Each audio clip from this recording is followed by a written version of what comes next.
ليس البر أن تولوا وجوهكم قبل المشرق والمغرب ولكن البر من آمن بالله واليوم الآخر والملائكة والكتاب والنبيين وآتى المال على حبه ذوي القربى واليتامى والمساكين وابن السبيل والسائلين وفي الرقاب وأقام الصلاة وآتى الزكاة والموفون بعهدهم إذا عاهدوا والصابرين في البأساء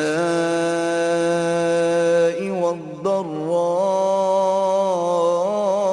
وحين البأس أولئك الذين صدقوا وأولئك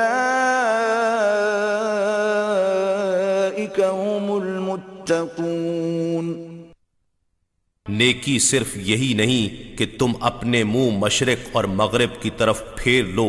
بلکہ اصل نیکی تو یہ ہے کہ کوئی شخص اللہ پر اور قیامت کے دن پر اور فرشتوں پر اور اللہ کی کتاب پر اور پیغمبروں پر ایمان لائے اور اللہ کی محبت میں اپنا مال قرابت داروں پر اور یتیموں پر اور محتاجوں پر اور مسافروں پر اور مانگنے والوں پر اور غلاموں کی گردنوں کو آزاد کرانے میں خرچ کرے اور نماز قائم کرے اور زکوٰۃ دے، اور جب کوئی وعدہ کریں تو اپنا وعدہ پورا کرنے والے ہوں، اور سختی تنگ دستی میں اور مصیبت بیماری میں اور جنگ کی شدت جہاد کے وقت صبر کرنے والے ہوں، یہی لوگ سچے ہیں اور یہی پرہیزگار ہیں۔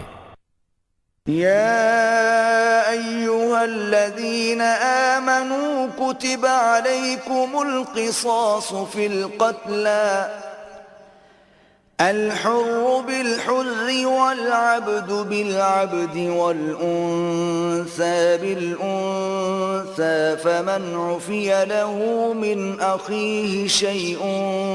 فاتباع بالمعروف وأداء إليه بإحسان ذلك تخفيف من ربكم ورحمة فمن اعتدى بعد ذلك فله عذاب أليم۔ اے ایمان والو، تم پر ان کے خون کا بدلہ قصاص فرض کیا گیا ہے جو ناحق قتل کیے جائیں، آزاد کے بدلے آزاد اور غلام کے بدلے غلام اور عورت کے بدلے عورت۔ پھر اگر اس کو یعنی قاتل کو اس کے بھائی یعنی مقتول کے وارث کی طرف سے کچھ یعنی قصاص معاف کر دیا جائے تو چاہیے کہ بھلے دستور کے موافق پیروی کی جائے اور خون بہا کو اچھے طریقے سے اس مقتول کے وارث تک پہنچا دیا جائے، یہ تمہارے رب کی طرف سے رعایت اور مہربانی ہے۔ پس جو کوئی اس کے بعد زیادتی کرے تو اس کے لیے دردناک عذاب ہے۔ وَلَكُمْ فِي الْقِصَاصِ حَيَاةٌ يَا أُولِي الْأَلْبَابِ لَعَلَّكُمْ تَتَّقُونَ۔ اور تمہارے لیے قصاص یعنی خون کا بدلہ لینے میں ہی زندگی کی ضمانت ہے، اے عقل مند لوگو، تاکہ تم خون ریزی اور بربادی سے بچو۔ كتب عليكم إذا حضر أحدكم الموت إن ترك خيرا الوصية للوالدين والأقربين بالمعروف حقا على المتقين۔ تم پر فرض کیا جاتا ہے کہ جب تم میں سے کسی کی موت قریب آ پہنچے، اگر اس نے کچھ مال چھوڑا ہو تو اپنے والدین اور قریبی رشتہ داروں کے حق میں بھلے طریقے سے وصیت کرے، یہ پرہیزگاروں پر لازم ہے۔ فمن بدله بعد ما سمعه فإنما إثمه على الذين يبدلونه ان اللہ سمیع علیم۔ پھر جس شخص نے اس وصیت کو سننے کے بعد اسے بدل دیا تو اس کا گناہ انہی بدلنے والوں پر ہے، بے شک اللہ بڑا سننے والا خوب جاننے والا ہے۔